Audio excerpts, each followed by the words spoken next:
we are going to go through how to navigate your website as well as how to make minor edits on your website.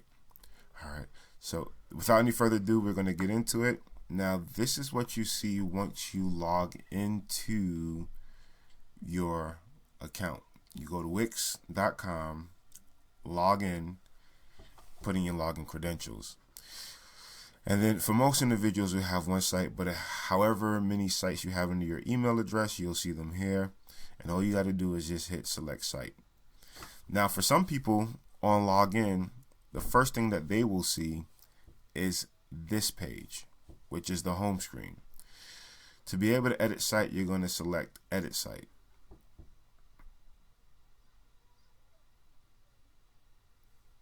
Give it a minute to load.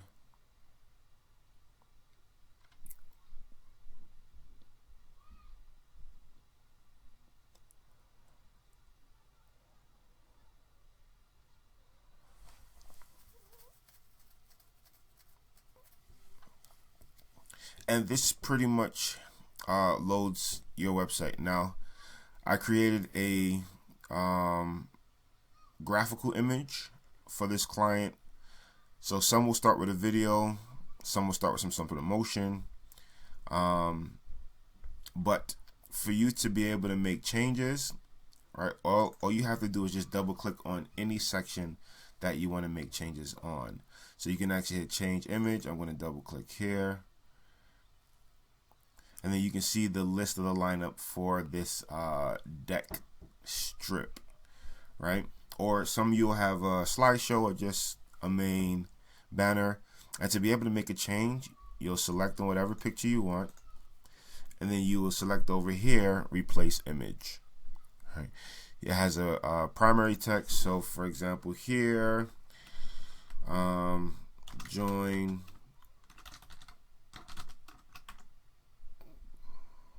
course.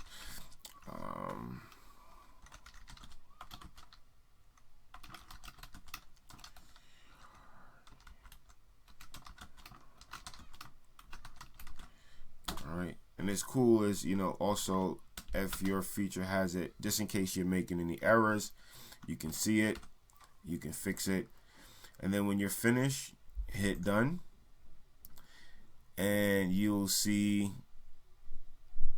it show up here. And anything here is changeable, right? Just double click on it, and you can actually start typing. If you want to change the font size or coloring, you hit edit. Any minute. You hit edit. And then you have theme headings. You can change the font. You can change the color. Now, what I will say is that you want to make sure that you keep consistent with your font size. You shouldn't have no more than 3, in rare cases 4 variations. But that's pretty much it. You want to stay cohesive with your color schemes. You want to stay cohesive with your fonts. To be able to keep that theme and brand identity going on, right? To be able to change a button or a link, you just select the item. You can either change the text, you can change the layout, you can change the design, and there are many design options, but once again, keep consistent with your theme. All right, so if you're changing one, it's recommended to change for all because you don't want brand confusion. And the rule of thumb is, one primary, a secondary, a tertiary format. That's in font size, that's in colors, whatever you're using. But if you're just trying to change around information, wording, make it more updated, more content, change change out some pictures, just double click and start changing. Now you've seen that I selected here, I want to change the link. When I selected it, I have options here. It can when a person clicks on it, presses on it from their phone, it can be none, it can be a page, you can link it to a web address, right? Which would be like a web address that you'll key in. You can go to the top of the page, an email address, a phone number, or a lightbox. And we'll talk about lightboxes in another video, a future video.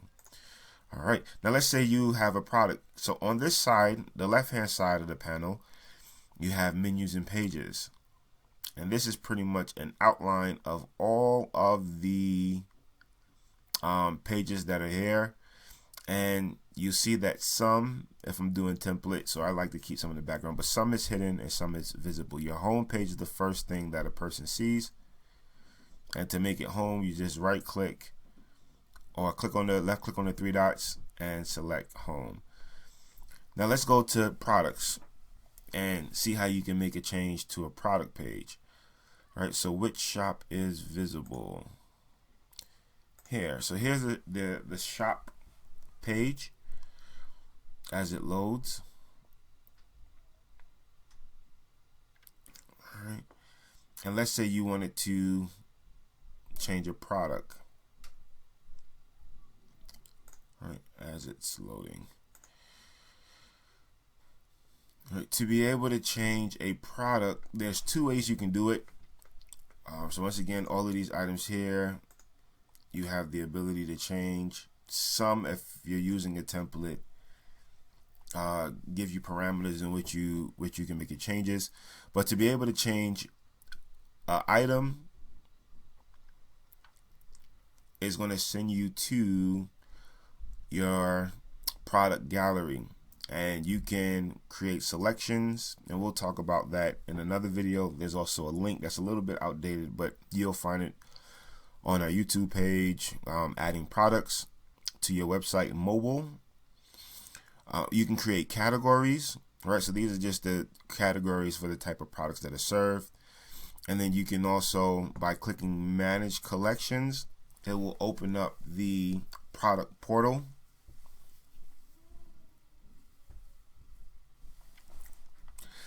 And on your product portal, you'll see here on the left hand side under stores, you have products, you have collections. So you can create a new collection here, and or you can create new products by clicking up here, selecting the item. All right, this is the title, so you can change the title. You can remove, add images or video, and that will come up from your photo gallery. The description shows here, name of the product as the above. You can give it a title like sale or new or ribbon. Change your price. You can indicate if it's on sale, and if you do so, then you can say you're reducing it by 20%, or you can say that you're reducing it by a dollar amount, right? And it will have the slash through to let them know. You can add variations like product sizes, different colors, and you can add customized text. Once again, that's available on the video on this channel. All right, and that's pretty much about it. So one more thing is you can add items to collections. You can create a new collection, or if you want this to be in different collections. And just think of collections as organization clusters that you're grouping things that you also may want displayed on your website in certain series, right? So for an example, so I'm going to hit cancel. I'm not going to save. Discard changes. I'm going to close this. Here in this layout,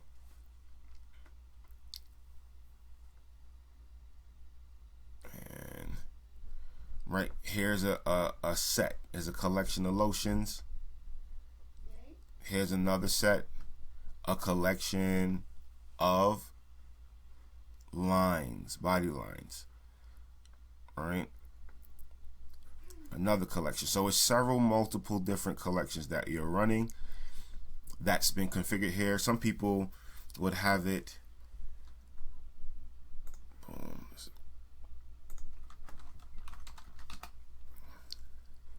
will have their collections here listed in particular tiers or groups, right, as part of their menu drop down. So however you want to do it, that's how you do it. This is how you make changes. This is not going to be something that's too heavy or a heavy overview, but just gives you the concepts. All right, so in this we covered how to make adjustments to particular line items or line or text files, right? How to access your make adjustments to products, how to go in and change imagery, right? And then the last thing is getting a little bit familiar with your dashboard. So like I said, on the dashboard on the left hand side, you have here your home, store products, if you got any orders, what your online orders are, right? Your blogs, you can create, schedule posts, and these are just banners that lead into, or menu titles that lead into more detail in that subject category. All right, so for store products, you have the listing here, which has that same drop down that you saw before, and then you have a full listing of your products. Marketing SEO is just an outline, but here you have a full listing of the marketing tools that you will find on this platform. So I highly recommend that you take a look at what they're offering and what they have, to see how you can utilize this platform and its tools to better suit the need of your business. I hope you found this helpful. I'm not going to make this too long or belabored. And I look forward to your comments, questions, remarks, which helps me to be able to provide better content for you guys. Take care.